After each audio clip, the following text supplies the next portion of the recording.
माननीय सदस्य श्री राजकुमार रोत जी। महोदय, आपने शिक्षा विभाग पर महत्वपूर्ण विषय पर बोलने का अवसर प्रदान किया, इसलिए आपको खूब खूब धन्यवाद। देश के जो अंदर जो शिक्षा के जो हाल हैं, वर्तमान जो परिस्थिति में जिस तरह से देश ग्रोथ कर रहा है, उसके साथ जो एजुकेशन डिपार्टमेंट के अंदर जो क्वालिटी आनी चाहिए थी वो आज नहीं आ रही है।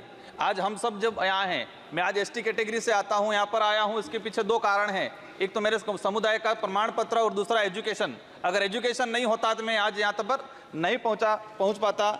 शिक्षण व्यवस्था की अगर बात करें, वर्तमान में जो भौतिक स्थिति आदिवासी इलाके की अगर बात करें विशेष करके, तो सबसे पहले भौतिक स्थिति क्या है?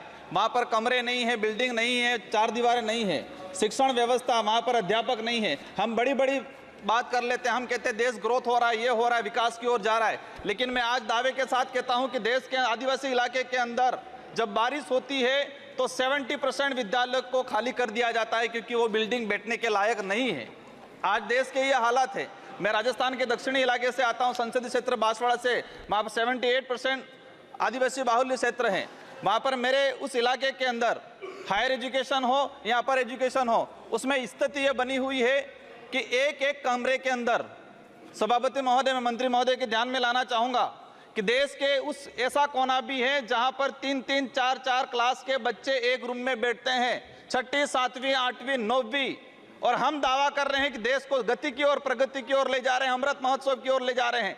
एक कमरे में 4 क्लास के बच्चे बैठेंगे, टीचर किसको पढ़ाएगा? और वो बच्चा डिग्री प्राप्त करके कहाँ जाएगा, क्या करेगा आगे जाके? उसका भविष्य अंधकार में जा रहा है। माननीय सभापति महोदय, देश के वर्तमान के अंदर जो पॉलिसी ला रहे हैं, नई शिक्षा नीति मेरी समझ के अनुसार प्राइवेटीकरण को आगे बढ़ाने का नीति है। इसमें सीधा सा एक ला दिया गया है कि 6 साल का बच्चा होगा वही पहली क्लास में एडमिशन लेगा। देश का कौन सा परिवार ऐसा है, किस समुदाय के कोई व्यक्ति ऐसा है जो 6 साल का बच्चा होगा इसके बाद एडमिशन कराएगा? इस स्थिति में आने वाले 10 साल बाद सरकारी संस्थाएं खत्म होने वाली है। आज प्राइवेट स्कूल में 3 साल का बच्चा एडमिशन ले रहा है, और हम नई शिक्षा नीति में ला रहे हैं कि 6 साल का बच्चा होगा, इसके बाद पहली क्लास में एडमिशन लेगा।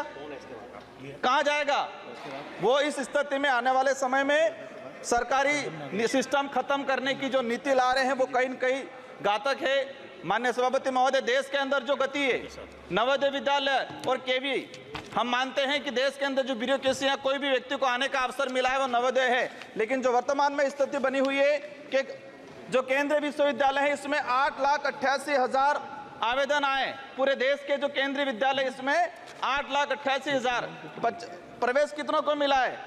75,703 बच्चों को प्रवेश मिला है। इसका मतलब ये क्लियर हो गया कि 8% बच्चों को ही प्रवेश मिल रहा है। माननीय सभापति महोदय, माननीय अध्यक्ष महोदय, मुझे तब स्टार्ट किया मैंने आपके आने से पहले, अभी आने से पहले ही। अध्यक्ष महोदय, बहुत बहुत धन्यवाद। मैं आग्रह करना चाहूंगा अध्यक्ष महोदय, सबसे पहले आपको इसलिए नहीं बोलने दे रहे कि